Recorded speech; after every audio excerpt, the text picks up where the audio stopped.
Les révolutions africaines n'explosent jamais par hasard. Elles se déclenchent quand quelqu'un, quelque part, décide qu'il est temps que le peuple se réveille. Mais attention, ce n'est pas toujours le tien. Souvent, c'est le scénario d'un autre, joué avec ton énergie, ta colère, ta naïveté. Tout commence bien avant la première manifestation. On choisit un pays en crise, chômage, corruption, inflation, colère sourde. Ensuite, on identifie des figures jeunes, crédibles, influençables.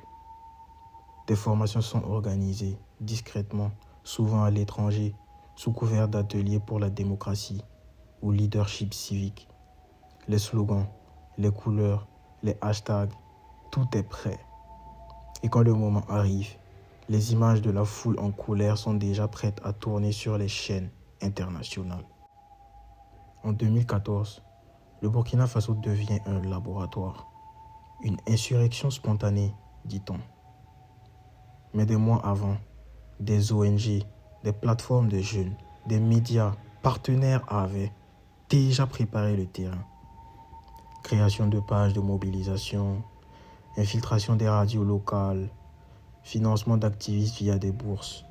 Le résultat, une explosion politique parfaitement chorégraphiée. Le peuple pensait reprendre le pouvoir, mais ceux qui ont réellement gagné n'étaient pas dans la rue. Ce qu'on appelle aujourd'hui mouvement citoyen peut être une arme, une psyop collective.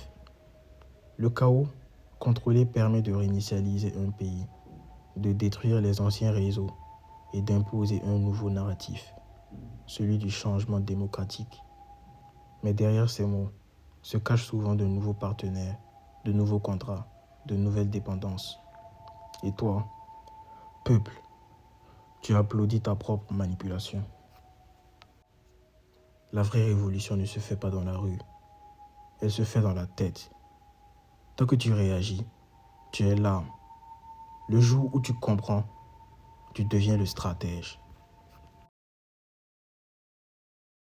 Ici, on démonte la guerre mentale.